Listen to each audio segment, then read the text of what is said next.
मैं परमेश्वर का धन्यवाद देता हूँ। प्रभु ने एक बार फिर हम प्रत्येक को इकट्ठा होने का एक मौका दिया। आइए हम प्रार्थना कर कर हम शुरू करते हैं। हमारे स्वर्गीय पिता प्रभु जी, हम आपको धन्यवाद देते हैं प्रभु। एक बार फिर पिता, हम एक एक आपके चरणों में जब आए हैं प्रभु जी, नम्रता के साथ प्रभु आपके वचन को हम सीखने के लिए आते हैं। पिता, आप अपने वचन को हमें खोल कर दें, हमारे मनों को भी प्रभु आपके वचन के लिए आप खोलें। पवित्र आत्मा, आपकी अगुवाई हम चाहते हैं, आपका कार्य हम चाहते हैं। आए के सारे समय को हम आपके हाथ में सौंपते हैं। सारा आदर महिमा केवल हम आपको देते हैं।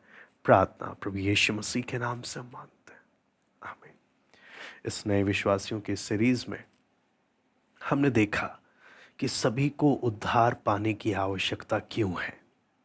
सबके सब पापी हैं, कोई सबके सब दुष्ट हैं, है ना। मनुष्य की स्थिति को हम देख रहे हैं। जब हम मनुष्य की स्थिति को देखते हैं तब हमें मालूम चलता है उद्धार कितना ज़रूरी है। और मनुष्य केवल गिने चुने ही बुरी हालत में नहीं है। पिछली बार हमने सीखा कि हमारी नज़र में कई बार दुनिया की बाकी चीज़ें कितनी भयानक होती हैं।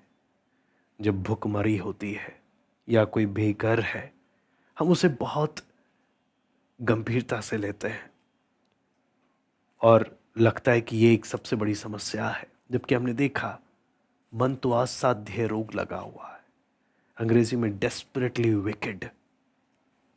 आज जब हम परमेश्वर के वचन में देखते हैं कि परमेश्वर का वचन और मनुष्य की स्थिति के बारे में क्या बताता है, तो यहाँ पर हमें लूका रचित सुसमाचार 19वां अध्याय उसका 10वां वचन हम पढ़ेंगे।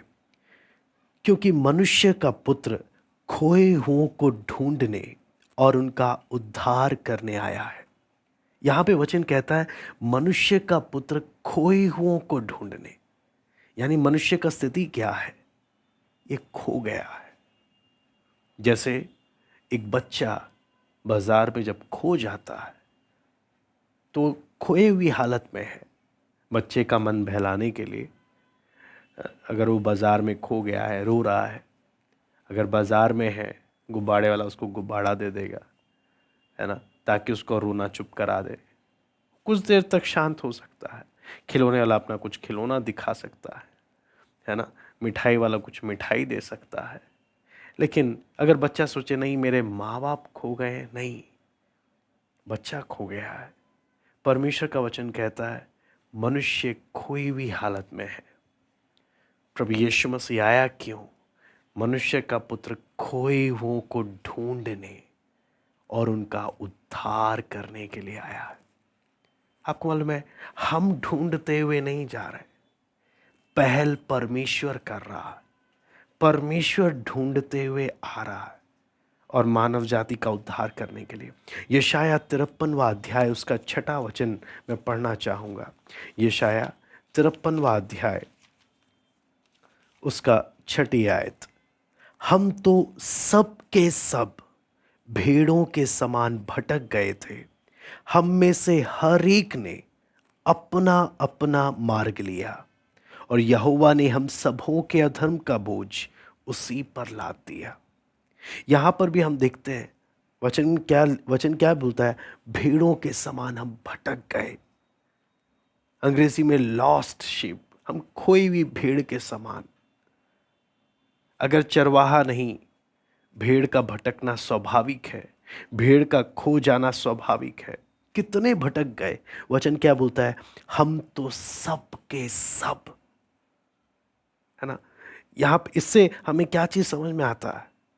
परमेश्वर का वचन कहता है सभी पापी हैं, सभी दुष्ट हैं, सभी खोई हुई हालत में है, खोई हुई हालत में है ना। इसलिए इसलिए लिखा है हम सबों ने हर एक ने अपना अपना क्या लिया, मार्ग लिया। इसको समझने के लिए न्यायियों की पुस्तक 21वां अध्याय उसका 25वां वचन मैं पढ़ना चाहूंगा। न्यायों की पुस्तक 21वां अध्याय उसका 25वां वचन। उन दिनों में इज़राइलियों का कोई राजा ना था, जिसको जो ठीक जान पड़ता था वही वो करता था। यहां पे लिखा है जिसको जो ठीक जान पड़ता था वो वही करता था। आज अगर हम मनुष्य की स्थिति को देखें, क्या ये सच नहीं है कि जिसको जो ठीक लग रहा है वो कर रहा है, जिसको जो सही लग रहा है ना? कोई बोलता है मुझे ये सही लगता है, मैं ये करूंगा, वो अपना मर्जी कर रहा है। दूसरा बोलता है मुझे ये सही लगता है, मैं ये कर रहा हूं। हर कोई, जब परमेश्वर स्वर्ग से देख रहा है तो मनुष्य किस हालत में है? खोई हुई हालत में है, भटकी हुई हालत में है, जगह जगह जाकर भटक रहा है, जगह जगह जाके भटक रहा है, खोया हुआ है ना? इसलिए वचन क्या बोलता है? मनुष्य का पुत्र खोए हुओं को क्या करने के लिए आया? ढूंढने के लिए आया और उनका उद्धार करने के लिए। मत्ती 10वां अध्याय उसका 6वां वचन में पढ़ना चाहूंगा। मत्ती 10वां अध्याय उसका 6वां वचन। परंतु इज़राइल के घराने ही की खोई हुई भेड़ों के पास जाना। परमेश्वर इज़राइलियों को, यहां पर विशेषकर यहूदियों के विषय में अपने चेलों को क्या बोलता है? उनको जब सेवकाई के लिए भी भेजता है तो क्या बोलता है? इज़राइल के घराने की खोई हुई भेड़, खोई हुई भेड़, है ना? मत्ती 9वां अध्याय उसका 36वां वचन भी हम देख लेते हैं। यहां पे लिखा है, जब उसने भीड़ को देखा तो उसको लोगों पर तरस आया, क्योंकि वे उन भेड़ों के समान जिनका कोई रखवाला ना हो, व्याकुल और भटके हुए से थे। जब प्रभु यीशु जब भीड़ को देख रहा है तो किस दृष्टि से देख रहा है? ये ऐसे हैं जिनका कोई रखवाला नहीं, ये ऐसे हैं जो भटके हैं। ये देखकर वो तरस खा रहा है ना? इससे क्यों वचन हमें बताता है मनुष्य की असली स्थिति क्या है। पहला पत्रस 2 अध्याय उसका 25वां वचन भी मैं पढ़ना चाहूंगा। पहला पत्रस 2 अध्याय उसका 25वां वचन। यहां पे लिखा है, क्योंकि तुम पहले भटकी हुई भेड़ों के समान थे। यानी उद्धार पाने से पहले वचन क्या बोलता है? तुम कैसे थे? तुम भटकी हुई भेड़ों के समान थे, है ना? उद्धार पाने के बाद अब क्या बोलता है? पर अब अपने प्राणों के रखवाले और अध्यक्ष के पास लौट आए हो। यानी जो व्यक्ति उद्धार पाता है वो क्या बोलता है? मेरे प्राणों का एक रखवाला है, मेरे प्राणों का रखवाला। उद्धार पाने से पहले क्या? मैं भटक रहा था, खोई हुई भेड़ के समान था, है ना? इसलिए वचन आगे यूहन्ना 10वां अध्याय उसका 11वां वचन क्या कहता है? यूहन्ना 10वां अध्याय उसका 11वां वचन। अच्छा चरवाहा मैं हूं, अच्छा चरवाहा भेड़ों के लिए अपना प्राण देता है। प्रभु यीशु अपने विषय में कहता है, अच्छा चरवाहा मैं हूं। अच्छा चरवाहा अपनी भेड़ों के लिए अपना क्या देता है? अपना प्राण देता है। मतलब इतना ज्यादा वो प्यार करता है अपनी एक एक भेड़ से। भजन संहिता 23वां अध्याय उसका पहला वचन। इसलिए दाऊद जब परमेश्वर के विषय में कहता है तो दाऊद क्या बोलता है? भजन संहिता 23वां अध्याय उसका पहला वचन, यहोवा मेरा चरवाहा है, मुझे कुछ घटी ना होगी। जरा हम रुक कर हमने कुछ वचन पढ़े, हम इसे रुक कर जरा अपने आप से पूछें। प्रभु यीशु बोलता है, मैं खोई हुई भेड़ों को ढूंढने और उनका उद्धार करने आया हूं।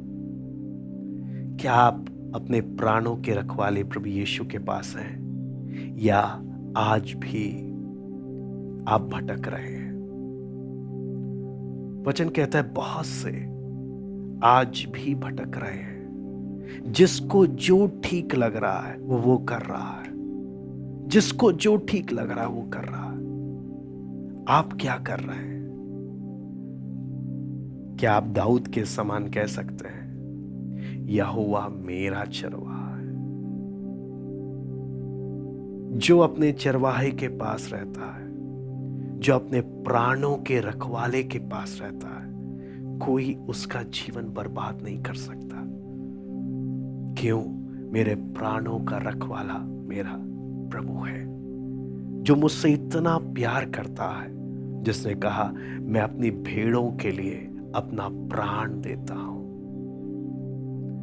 मैं उम्मीद करता हूं हमने आज वचन में देखा, ये जो हमने थोड़ा सा पढ़ा सीखा, मैं चाहता हूं हम इसे मनन करें।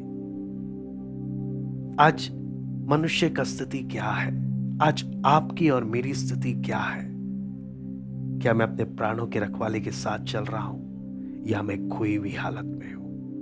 क्या मैं दिलेरी से कह सकता हूं यहोवा चरवाहा है, लेकिन क्या यहोवा मेरा चरवाहा है? हम कह सकते हैं, क्योंकि ये जो कहता है वो क्या बोलता है, मुझे कुछ घटी ना होगी, क्योंकि वो मेरा चरवाहा है। आइए हम प्रार्थना करते हैं। हमारे स्वर्गीय पिता प्रभु जी, हम आपको धन्यवाद देते हैं कुछ समय पिता आपके वचन से कुछ बात को आपने सीखने के लिए दिया कि आज मनुष्य की स्थिति क्या है।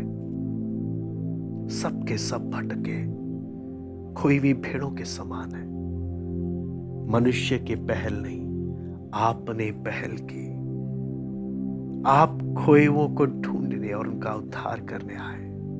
प्रभु, यदि आज आपकी कोई खोई हुई भेड़ आपकी आवाज को सुने, प्रभु तो उस पर अनुग्रह करना। आप अनुग्रह करें, आप उनसे बात करें। प्रभु, आपका उद्धार का काम हर एक के जीवन में होने पाए। धन्यवाद देते हैं आज की संगति के लिए, इन वचनों को मनन करने के लिए कृपा दे। सब बात आपके हाथ में सौंपते हैं। सराहना और महिमा केवल हम आपको देते हैं। प्रार्थना प्रभु यीशु मसीह के नाम से